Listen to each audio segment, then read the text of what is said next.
थुंग थुंग कंधे पर बोरा लटकाए दिन भर गलियों में भटकता रहता। इधर उधर पड़ी प्लास्टिक की बोतलें और पुरानी चीजें उठाता रहता। फिर शाम को उन्हें बेचकर 2 वक्त की रोटी कमाता। थुंग थुंग अपनी बीवी और बच्चे के साथ एक टूटी हुई झोपड़ी में रहता था। गरीबी इतनी थी कि कभी कभी नमक रोटी भी नसीब नहीं होती थी। भूख मिटाने के लिए पेड़ों के पत्तों का सहारा लेना पड़ता। फिर भी थुंग थुंग ने कभी चोरी का सहारा नहीं लिया। एक दिन थुंग थुंग थका हारा श्मशान के पास बैठा था। शाम ढल चुकी थी और हवा में जले हुए लकड़ों की बू थी। तभी उसे मिट्टी के नीचे से हल्की सी रोशनी चमकती दिखी।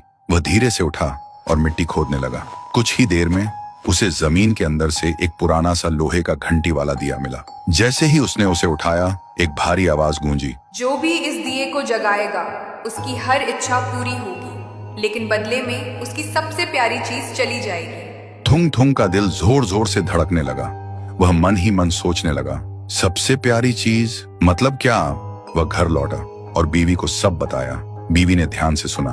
उसकी आंखों में डर भी था और थोड़ी सी उम्मीद भी।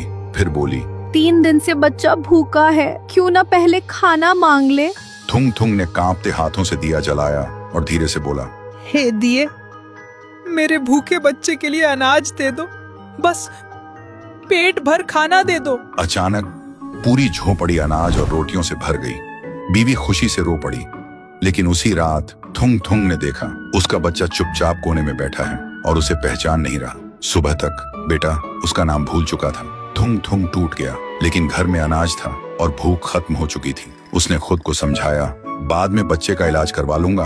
फिर उसने सोचा, एक और बार इस्तेमाल कर लेता हूँ। इस बार उसने मांगा, हे दिए, पक्का मकान और दुकान दे दो। पलक झपकते ही टूटी झोपड़ी की जगह एक सुंदर पक्का घर बन गया और बगल में भरी हुई दुकान खड़ी थी।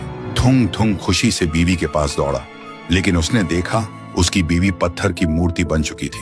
थुंग थुंग चीखता रहा, रोता रहा और कोने में रखा वह दिया हंसता रहा, क्योंकि शर्त वही थी, हर बार सबसे प्यारी चीज खोना। अब थुंग थुंग के पास बड़ा घर था, पर वह पूरी तरह अकेला पड़ गया था। वह रोते हुए पत्थर बनी बीवी को गले लगाकर बोला, मुझे ये अमीरी जिंदगी नहीं चाहिए।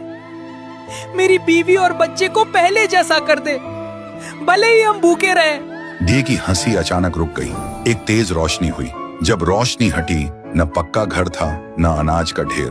फिर वही पुरानी टूटी हुई झोपड़ी थी, लेकिन सामने उसका बच्चा खेल रहा था और बीवी मुस्कुरा रही थी। थुंग थुंग ने सुकून की सांस ली और उस मनहूस दिए को वापस श्मशान ले जाकर मिट्टी में हमेशा हमेशा के लिए दफना दिया।